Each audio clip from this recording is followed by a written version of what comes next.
บายดีสวัสดีทุกท่านที่กำลังเข้ามาเบิ่งหรือว่ามาชมคลิปจากช่องผู้ไทยอัศพรมื้อนี้ก็เป็นบุญบ้านพี่น้องเอ้ยบุญบ้านดงตะดาเมืองอัศพรแขวงสวรรณเขตมื้อนี้นะว่าสิพาพี่น้องไปเบิ่งบั้งไฟพี่น้องบุญบั้งไฟมื้อนี้ ตอนนี้ก็เขาจูดแล้วกำลังเริ่มจูดพี่น้องมื้อนี้ก็สิพาพี่น้องไปเบิ่งบั้งไฟพี่น้องเป็นเรื่องกับไปติดตามมาเบิ่งครับชมเด้อพี่น้อง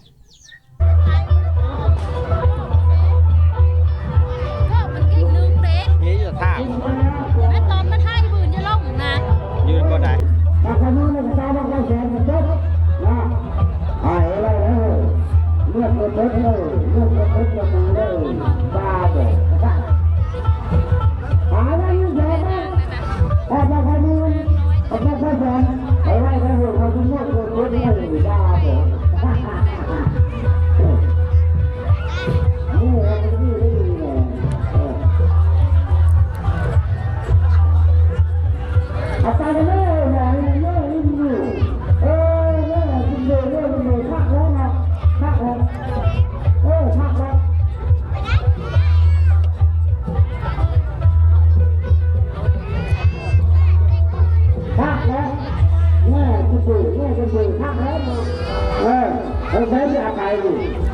ไปแน่เนี่ยคุณดูเนี่ยคุณดูคนนี้นะ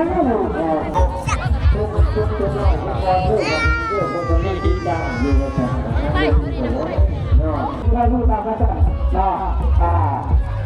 คนร้ายฝ่ายการนะครับเราคิดอยู่ต้องไข่เมื่อสู้กันนะเราจะยังจะเอาคุณดูเยอะเลยนะในปัจจุบันนี้ก็ต้องไปเพิ่มต้องไปเพิ่มมาเรียนได้มาเราลงมาเราพ้นมาเราพ้นกันเราจะไปเพิ่มไปไกลกันเลยแล้วก็เอาเพิ่มกันเลยเราเลิกเป็นการเป็นการเลิกเป็นการเป็นการเลิกกันเราลดล่างเป็นการเลิกเราผู้ช่วยผู้ช่วยทางธุระทางที่ทางเรื่องนี้เนาะเพิ่มด้วยพี่น้องก็ติดตามด้วยมีน้ำกันเนาะอาจารย์นั่งตัวอยู่ตรงนี้มาพี่น้องก็ปลอดภัยก็มานับเลยพี่น้องได้อะไรก็แจ้งกันมาตกใจกันมาเรื่อยๆอาจารย์จะมาตลอดอยู่เป็นความปลอดภัยนะจะเอาความพูดไปด้วยดีสำหรับเด็กนักไฟปีนี้ทางพี่น้องได้อยู่ทางบ้านตุ่นกระดาเอาแต่เมื่อวันพร้อมกันยกเลยคณะกรรมการนะ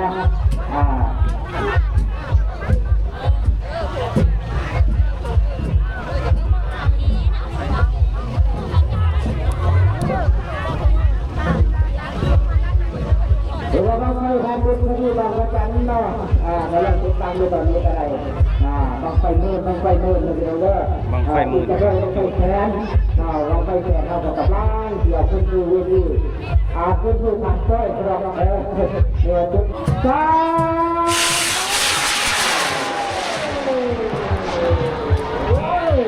เห็นบ่ไฟม้อยทำมาบนเห็นไม่ได้โอ้ยจุดนี้เป็นแห้งทั่วเลยนะมันไฟเมื่อนะทำจุดจะดูบางประจานเดี๋ยวเราเดี๋ยวตัวมันไปแล้วเราเนาะโอ้เป็นจุดๆนะเรื่องนี้ดีเราเลยตัวแสดงความสุขบารมีพระพุทธคุณเพิ่มให้เราเนาะเป็นให้บูชาบังไฟในปีนี้มาต้องมาท่านเป็นพระที่ทำจัดเป็นแล้วก็ต้องไปเพิ่มบูชาเรื่อง2,300,000ที่เป็นแบบว่าทุกการต้องการที่เรามาดูทุกใจทุกเรื่องนะคือจะทานที่ว่าเรื่องจะต้องการที่เราเรื่องติดตามกันเอาอยู่ในเรื่องความปลอดภัยเนาะบ้านนี้การเดินทุกต้องให้แข็งได้ยังไงใช่แต่เลยได้ถ้าคนทะลุใช่ไหมล่ะเห็นไปแค่ที่นั่นลุกนี่ช่วยหากันที่เห็นโอ้ยมันต่ำเต็มจากที่นั่นเลยนี่จากว่าเป็นแก่ที่ขันลุกอาจจะการกันใส่เอาเรื่องนั้นต้องจะเอาเรื่องไปโต๊ะเลยจะลุกไม่เลยจะได้ติดตามมาจัดเวลาตอนนี้ก็เท่าไหร่เดี๋ยวไปที่เราจะเป็นผู้จะไม่ไหวแต่เราพี่น้องเนาะหลายคนจะไม่อาบน้ำแต่ได้เวลาบ้านไก่แน่อาบน้ำแต่ไม่ได้ลูกไม่หลงที่บ้านด้วยลูกมันตีเท้าด้วยก่อนเป็นเวลางานนี้จบครบแล้วอันนี้เป็นญาติคนมาคุยกันเป็นเรื่องแรงจะได้พวกเราต้องคุยกันเป็นการเอาเป็นกินเดียว ให้มันแห้งเลยเนาะระมัดระวังเลยเด้อ นี่คือบังไฟแสน จะไปเชื่อไปใกล้มันได้ กำลังขาด โอ้ยจับเลยนะเอามันถือแล้วบอกโอ้ยเอาละไรจะไม่แล้วไงเอาไปบ้านหาได้ที่ให้เล่นบอลให้แก่กำลังคัดกันอยู่กำลังเอากันเลยเอาไปดูกันได้ดีนะ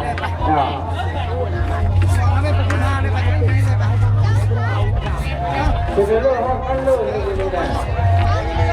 เพื่อนเอาแต่เราดูพี่ๆน้องๆเด้อคุณจะได้ว่าคุณบ้านนอกเลยเลยสิเก่งเลย นี่บังไฟแสน เนาะกำลังตัดเตรียมห้างเป็นการสหามาตรฐาน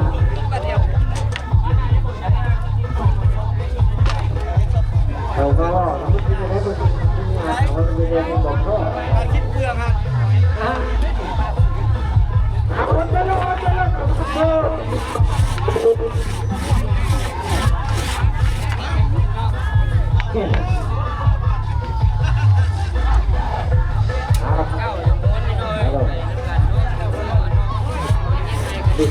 ดูทางก็ขึ้น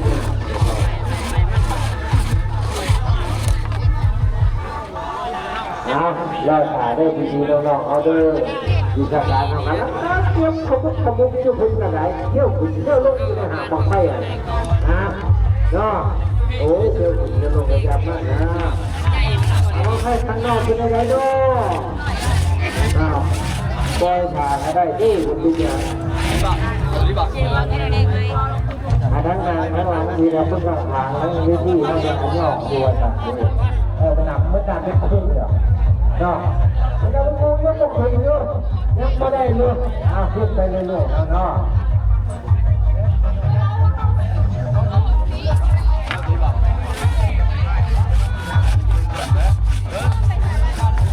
อะไรเนี่ยจะดีแล้วเนาะวันไหนจะมาได้โอ้ยฉันจะจับก็ได้ขับตัวน้องมาโอ้ยที่ไหนจะไปแล้วเป็นยังไงก็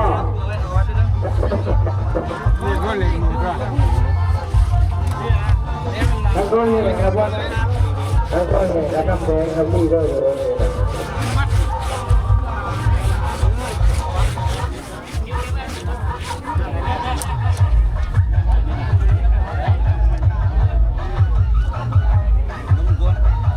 ครับวันนี้ต้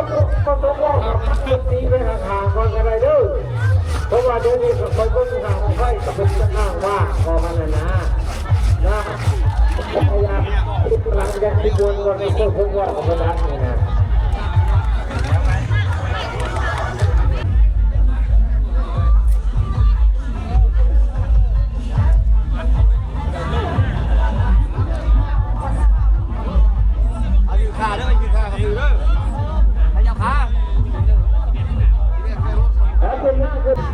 ได้ยังอย่างนี้ถ้าคุณเช็คเลยคุณดูดูได้ที่หลังใช่ในที่นี้นาไปเด้อดังนั้นตั้งใจยืนคุณจะว่าได้เพียงยืนคุณจะได้มันจะไม่มาให้ว่าที่กันได้เลยเด้อ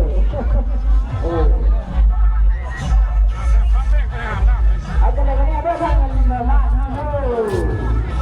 เช้าน้อยปากแป้ง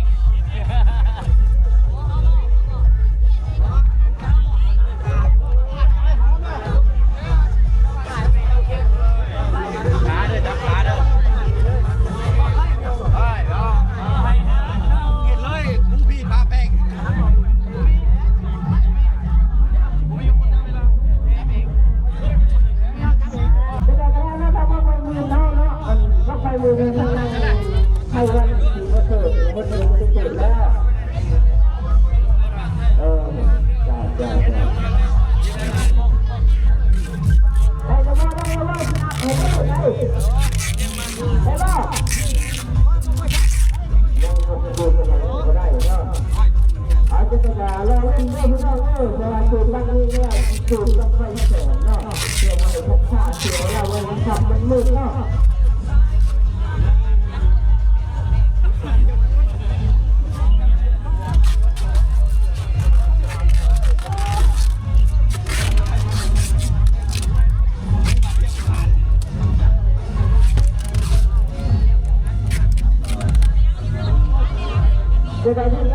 แสนเราพ่อเราว่าทั้งนั้นเนาะ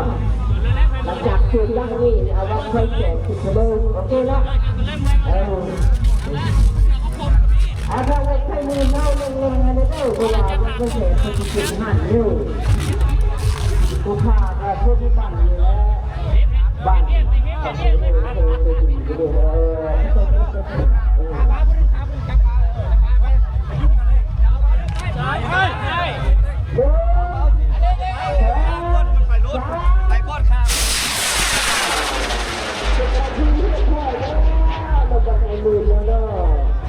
ขอให้สวยงามเนาะอะไรเนาะตอนนี้ไปให้เพื่อนอยู่ไปใครแข่งเลยทางข้าอาจารย์ดูแข่งแข่งจงทำด้วยดูบ้างไปแข่งบ้างเดินคาตาทิศขามล้านสูตรเด้อไฟมืนกับบ้านขึ้นห้างพี่น้องเหมือนบังไฟมืนบังไฟแสน เวลาเขาเอาบ้างไปแข่งเวลาเขาสูตรนะเพราะเขาชอบมันกันบังไฟแสนกำลังสิขึ้นห้างพี่น้องเราลุ้นน้ำเดียวสิขึ้นหรือเปล่ากำลังลุ้นพี่น้องกำลังของขึ้นอยู่เดี๋ยวนี้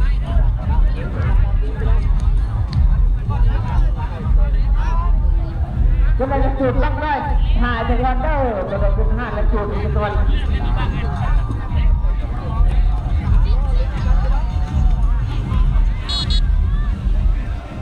จะยาวมาไฟแสนจุดเลยเด้อเป็นนักเก็บการเคลียร์ข้างเคลียร์โจรมาเนาะนี่ก็ไพ่มาว่าเท่านั้นเนาะทางมึงอาจจะทองเนาะ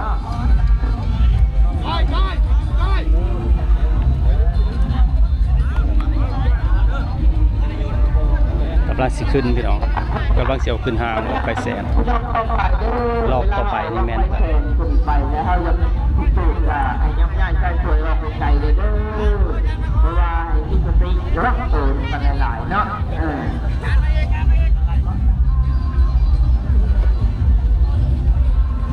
ต่อไปนี้เราจะจุดไฟแสนแล้วเด้อวันนี้เด้อขึ้นห้างขึ้นหานแล้ววางไฟแสนกับของเขาเนาะบ้างไฟแสนหนึ่งบ้างทางทานพระอาจารย์บ้องแสนสุภาพเงินประมูลราคามูลจัดเดินที่หลายๆแนวทั้งแต่แต่ก็เนี่ยก็ต้องเรียกกันเพิ่มมานับโดนที่กันเด้อกำลังพี่น้องกำลังติดตั้งกำลังเสียวขึ้น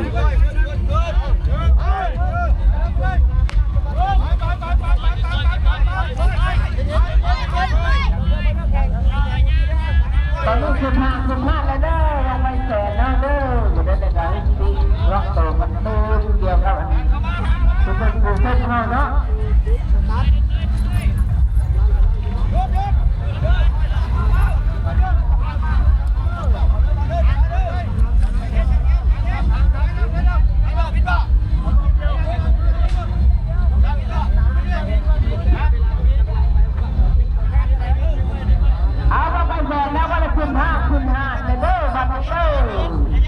แล้วก็ให้ไอ้นอกมาแทนใกล้ๆนะผู้น้อยผู้ใหญ่ยับใหญ่ชายสวยออกมาเด้อออกที่ไกลๆแน่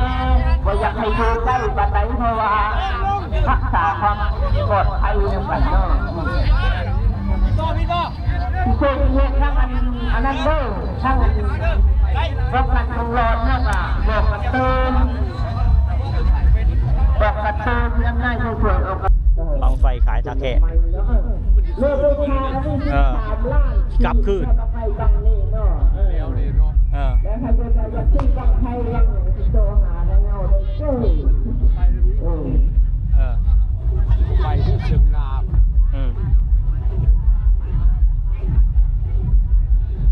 กำลังพี่น้องกำลังติดตั้งจะได้มาเราลุ้นน้ำเดียวว่ามันจะขึ้นหรือบ่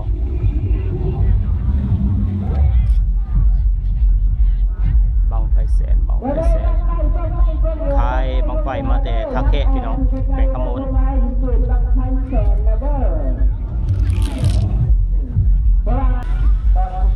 บังไฟน้อย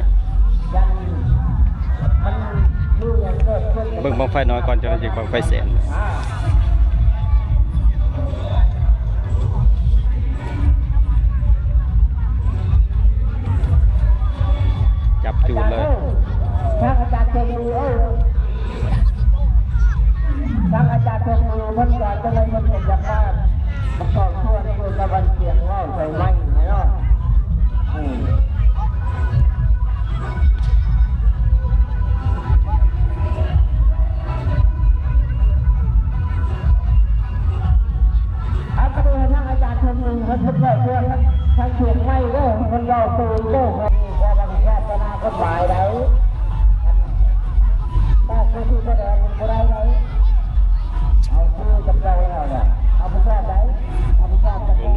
ฟน้อย ตามเพื่อการตามเพื่อการเด้อเขาบอกให้ตามเพื่อการเด้อทำอะไรเรื่องทำอะไรเรื่องอันนี้มีปัญหาแล้วอาผู้ช่วยเจ้าของรับไป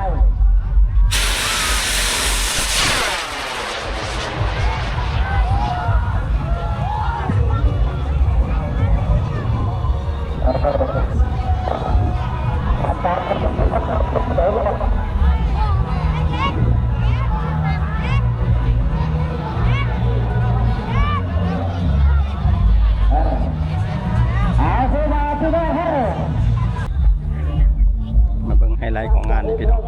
บังไฟแสนกับบังกิจูดล่ะไฮไลท์ของงานพี่น้อง ต้องให้แขวนนะจากพระอาจารย์ที่ช่วยช่วยครับเนาะที่เราจะไปคุณอาจารย์ร้ายอาจารย์ที่เราดูของเราเพิ่งเราดูแลเราเป็นคนจัดการเราจะทราบสำหรับคนต้องให้รับปีนี้เราจะได้กำลังจะเอาจะเอาเสริมเลยแล้วโอเคเพิ่มเป็นเรื่องเกี่ยวกับ กำลังสิจูดมาลุ้นนั่นเดียวพี่น้อง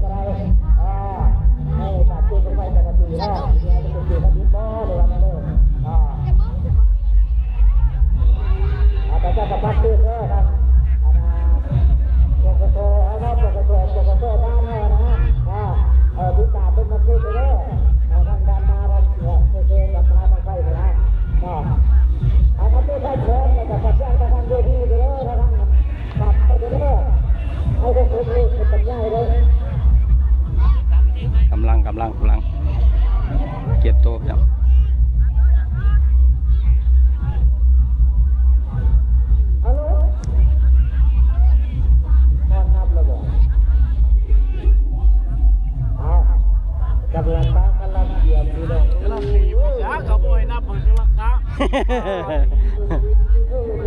อย่าใจหายนะ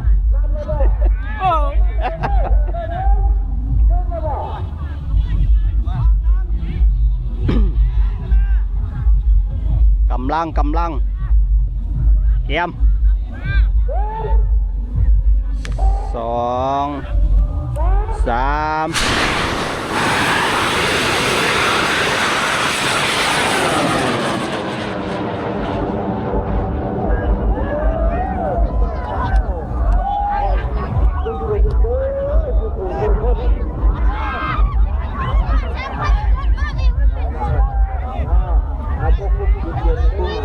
สุดสายตาเลย